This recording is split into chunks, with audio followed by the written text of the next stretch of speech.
Olá pessoas, tudo bem com vocês?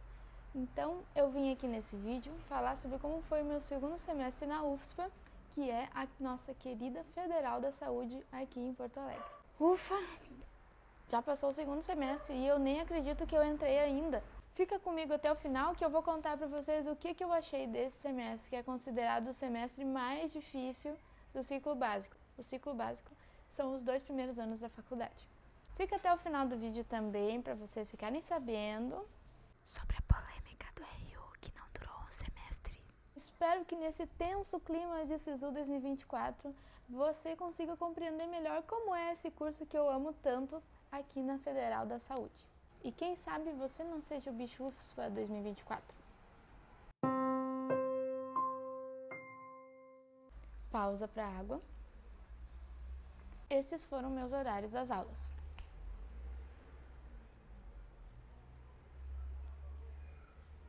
Já deu para ler, né? Eu acho. Deu para ver que aí tem algumas matérias que eu já tinha no primeiro semestre, né? Como anatomia, bioquímica, citologia, histologia, tutoria e etc. Mas eu quero destacar aqui algumas matérias que eu não tinha antes, como introdução à bioestatística e biofísica, que são matérias que só de ler elas já te dá ansiedade, ainda mais para quem não é muito de exatas. Fora isso, também teve outras matérias novas, como embriologia, responsabilidade social e o famoso CID-B.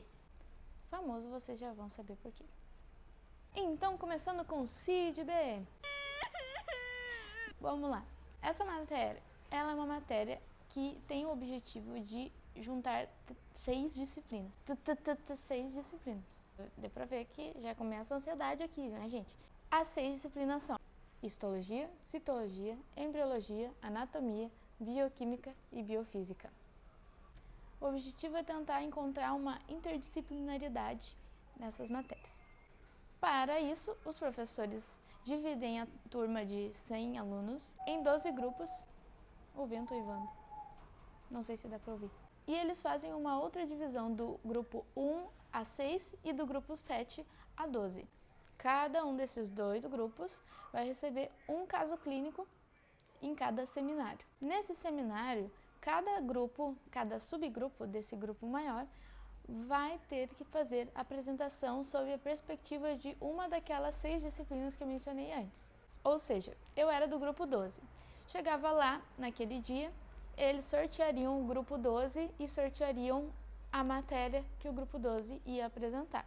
Por exemplo, anatomia. Vai ter que fazer uma apresentação de anatomia sobre aquele caso clínico que eles deram. Ah, Glenda, mas eu não entendi por que tu disse que essa matéria era tão famosa pra mim e tá tudo normal até agora.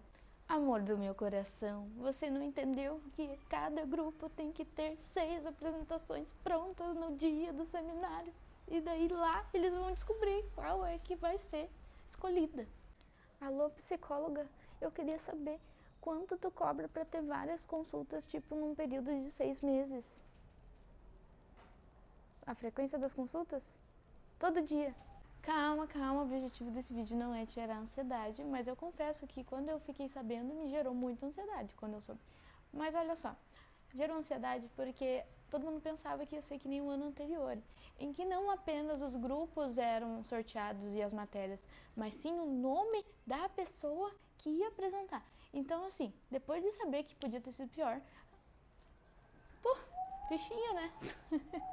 Perto disso, essas apresentações são fichinha. Mas realmente, gente, não foi tão difícil assim. Cada grupo geralmente tinha umas 6 ou 8 pessoas por aí. Então, o que a maioria fazia? Cada pessoa escolhia, né, ou pessoa ou dupla, escolhia uma matéria para fazer a apresentação. Também tinha que fazer um relatório escrito com todas as 6 matérias, mas se tu é uma pessoa organizada e dedicava um tempo na semana para pensar sobre isso, ficava tranquilo. Para mim, pelo menos, foi tranquilo. Eu sempre fiz de dupla com amigos meus, uma das matérias que eu escolhia, e sempre deu certo, gente. E sim, parece que vai dar ansiedade, os professores te olhando apresentar, mas é uma boa oportunidade para aprender a falar em público, caso você ainda não tenha essa habilidade desenvolvida. Então, acalma seu coração, não é tão ruim assim, por mais que pareça. Na verdade, eu achei muito legal pesquisar sobre os casos clínicos, então, se você gosta de casos clínicos, talvez você vai gostar também. E agora vamos falar sobre outra matéria que todo mundo amou. Só que não, responsabilidade social. Essa matéria foi uma outra dor de cabeça porque ela tinha particularmente bastante carga horária na semana, cerca de 3 horas. O menos mal é que era uma aula presencial e 3 EAD. E depois disso tínhamos um seminário para conversarmos sobre o assunto que nós aprendemos nas últimas semanas. Quando a gente... Meu Deus, o que eu tô fazendo sem óculos? O que a gente pensou quando a gente viu essa disciplina no nosso currículo? Legal, vamos aprender sobre ética, sobre como nós devemos ser responsáveis na saúde, como o profissional de saúde tem que ser respeitoso com as pessoas, né? Coisa que a gente não vê por aí. Não, gente, não foi isso que foi abordado, a gente esperava uma coisa, mas na verdade os conteúdos eram muito semelhantes a matérias que a gente teve no outro semestre, como CIAPS e Educação e Saúde. E também é muito semelhante às coisas que nós aprendemos no Enem, para poder entrar na universidade. Enfim, essa disciplina tinha atividades todas as semanas, teve uma apresentação final que nós tivemos que fazer e também tivemos que entregar um portfólio para comprovar que nós assistimos às aulas EADs e também fizemos uma autoavaliação. Mas assim, é difícil dar conta de tanto conteúdo, então essa matéria era complicada porque nós considerávamos que tínhamos muito mais outras coisas para estudar, para estar parando nosso tempo para aprender coisas que a gente já sabia. E agora, embriologia. Essa matéria é muito legal. Eu, pelo menos, gostei muito do conteúdo, as aulas são muito boas e é muito legal para entender mais a anatomia, inclusive, que é outra matéria que eu amo. Essa disciplina explica como é a formação do embrião, do feto, né, na barriga de sua mãe. E, enfim, é, assim, incrível. Eu acho incrível. Essa disciplina não é considerada fácil não, viu? Ela teve 3 provas e as provas foram pesadinhas, mas na última prova nós pudemos fazer um resumo que contava pontos também para somar na nota. Introdução à bioestatística e delineamentos de pesquisa. É uma matéria que o nome parece muito difícil, mas a matéria não é tão complicada quanto parece. Eu achei as aulas bem explicadas, eu gostei do conteúdo, não tive problema com essa matéria, até porque ela introduz algumas matérias que nós vamos ter em alguns semestres para frente, como metodologia científica, e ela é legal para quem gosta da área da pesquisa. Mas é claro, mesmo ela não sendo tão exigente, você precisa estudar ela. Não tem como não estudar ela, só não vai precisar estudar todo dia que nem anatomia. Oh my God. A mesma coisa para biofísica. Biofísica parece um bicho de 7 cabeças por causa do nome, né? Que tem física, tudo que tem física no nome a gente se apavora. A diferença dela e de bioestatística é que eu gostei mais do conteúdo de biofísica porque ele consegue trazer assim mais explicações práticas do que a gente vê na saúde, como por exemplo medir a pressão arterial, a explicação física do som que ocorre quando nós estamos com o esteto ali na veia da pessoa e dá aquele tum, tum, tum. A explicação física disso é muito legal. Eu gostei bastante. Outra coisa muito legal que a gente aprendeu foi a ter noções sobre o eletrocardiograma, que é muito legal e é muito difícil de conseguir ver os detalhes, mas eu achei incrível também. Também fizemos exames dos 5 sentidos, com o diapasão batendo e a gente analisando a nossa audição, vendo se a gente está meio surdo para um lado, meio surdo para o outro. As aulas práticas, né, nesse caso, como esse exemplo dos 5 sentidos e do eletrocardiograma, foram muito legais. Ah, e detalhe, eu me inscrevi para ser monitora dela e eu passei. Quem sabe eu seja sua monitora ano que vem. Quer dizer, esse ano, porque já é ano que vem, 2024. Então vamos falar de Anatomia 2. Anatomia, no segundo semestre da Medicina UFSPA, eu considerei mais difícil, porque vem conteúdos mais conteudistas. Os conteúdos incluem face cervical, tórax, abdômen, pelve e períneo. São 3 provas, cada uma desses 3 assuntos que eu falei. Sim, a última prova era de abdômen, pelve e períneo. Mas ao mesmo tempo, apesar de anatomia ser muito difícil e tu ter que estudar ela, pelo menos eu tentava estudar um pouquinho, bati no microfone, pelo menos eu tentava estudar ela um pouquinho todos os dias, eu amo anatomia, apesar de tudo isso. Outro detalhe que nesse semestre nós tivemos apenas a prova prática, então a teórica foi abolida e isso fez com que algumas pessoas ficassem mais desestabilizadas, porque depender de uma prova, né, apenas por área, significa que tu vai ter que saber aquela prova muito bem. Mas, mesmo assim, graças a Deus, consegui passar por todos esses conteúdos, apesar de que, não esqueça disso, você vai estar lá antes da prova, e em nenhuma prova você vai estar com a certeza de que sabe tudo ou de que estudou o suficiente para aquela prova. Essa sensação era constante. Nunca consegui ir para uma prova sabendo assim, não, nossa, eu estudei muito para essa prova. Até estudava muito, mas eu sabia que tinha muita coisa que eu não tinha tido tempo de estudar. Até porque tem as outras matérias que eu falei aqui para vocês, que a gente tem que estudar também. A prova mais conteudista foi a última, como eu falei, mas é isso aí mesmo, gente. Em outras faculdades, acredito eu, que outros cursos também, é comum essa sensação de que tu está sem chão antes da prova. Mas fiquem tranquilos, porque os monitores fazem simulados e as ligas também fazem simulados. Então, tudo isso ajuda tu a fixar melhor o conteúdo. Então, vai dar o teu melhor e vai dar certo. E respira, não esqueça de respirar antes da prova. Os professores de anatomia também, na minha opinião, são muito bons, têm muito conhecimento, e o que eu mais gosto é quando eles fazem uma correlação clínica com aquilo que eles estão explicando. E na UFSPA temos dissecação de cadáveres também, o que é muito interessante. E é isso, apesar de anatomia ser muito difícil, eu amo anatomia, porque conhecer o corpo humano é muito tri. Pausa para explicar que tri é uma expressão gaúcha que significa show, que legal, que bacana. E agora vem a bioquímica. Reações químicas, aminoácidos, casos clínicos, etc. Essa matéria, gente, eu estudei bem ela no início do ano, inclusive isso me ajudou a não ter que me esforçar tanto assim para ela no segundo semestre. Mas depois do meio do segundo semestre eu tive que estudar bem menos ela, porque eu tinha que estudar anatomia, e tinha que estudar biofísica, e tinha que estudar bioestatística, e tinha que estudar CIDB, e é por aí. Ai, Senhor, rindo de desespero. Não, tô brincando. Graças a Deus passou. Então eu podia pegar mais leve com ela por causa disso. Mas assim, gente, eu gostaria de ter tido tempo para estudar ela, mas é que não dá, simplesmente não dá, é muito conteúdo.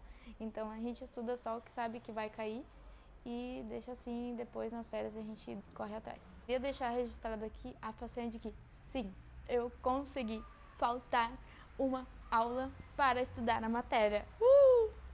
Citologia e histologia também é uma matéria que é difícil e que precisa ser estudada por mais tempo que as outras, mas sem tanta pressão psicológica quanto a ANA. As aulas são muito boas, as professoras são muito boas, os microscópios, a maioria são muito bons, e o conteúdo também é muito bacana, é muito legal conhecer uma microvilosidade do intestino, conhecer um neurônio, conhecer a glândula hipófise, conhecer as células do estômago, que aliás foi a lâmina mais bonita que eu já vi, dava até um wallpaper de celular.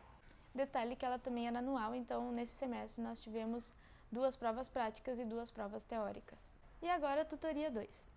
Nessa cadeira nós pudemos falar para o professor as coisas que nós achamos sobre a faculdade, dar feedback sobre outras disciplinas, dizer o que nós gostamos, o que nós não gostamos. Também pudemos tirar dúvidas com ele sobre a faculdade, sobre a medicina em si e sobre carreira.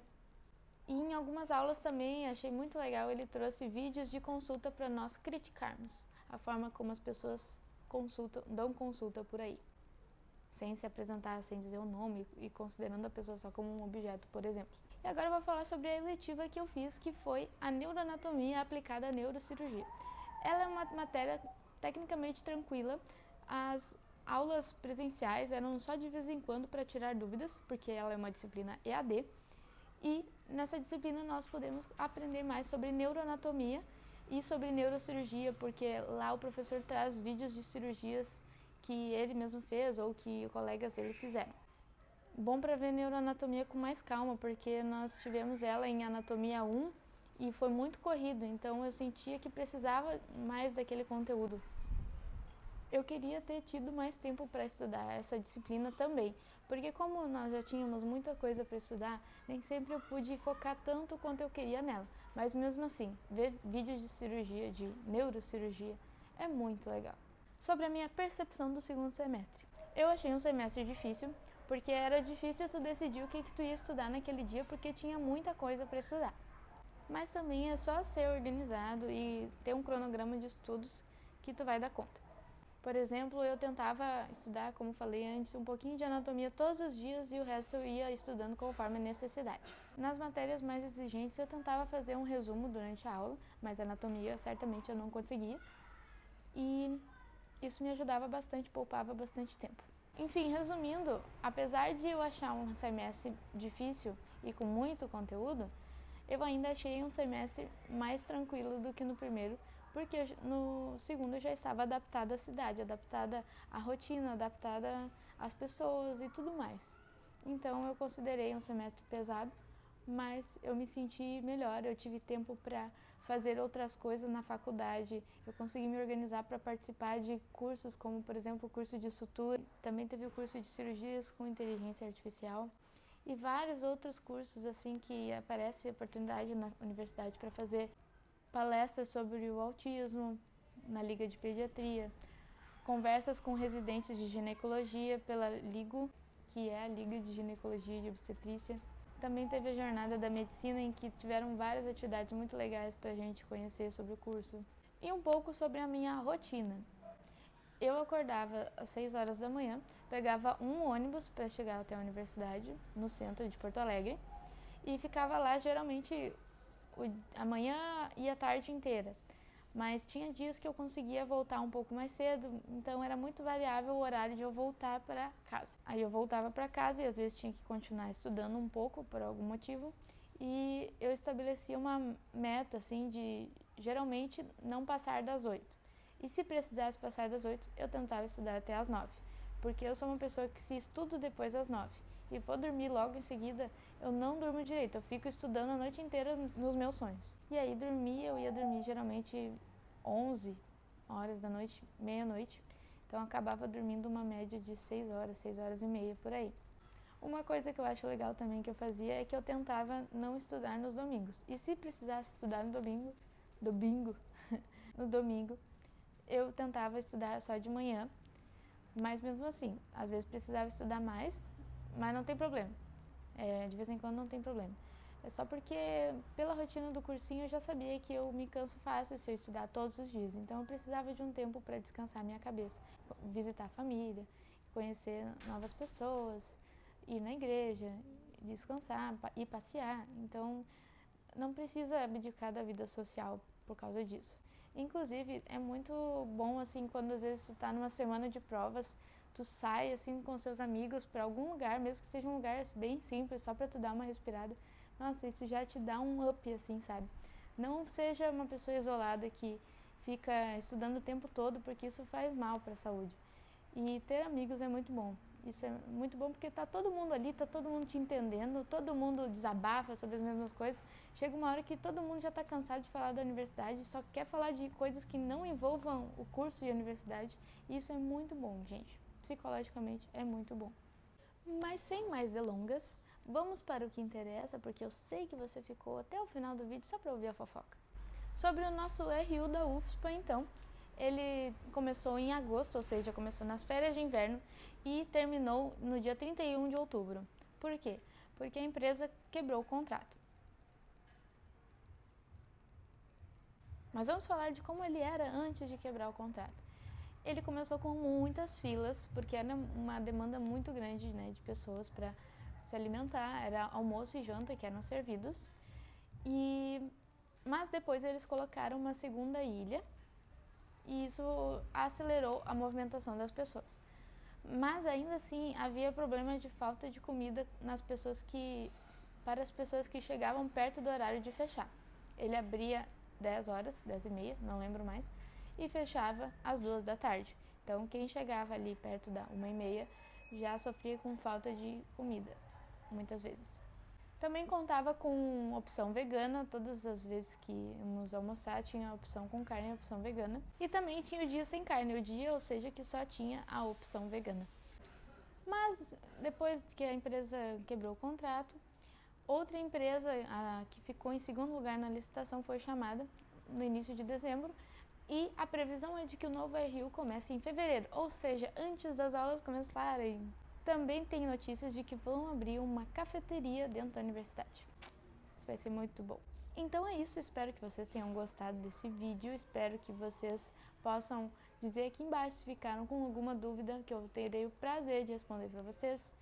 E fiquem ligados que eu quero fazer mais um vídeo sobre esses cursos, essas coisas extras da universidade que eu falei para vocês que eu fiz no segundo semestre, porque no primeiro semestre não deu. Um beijo e até mais!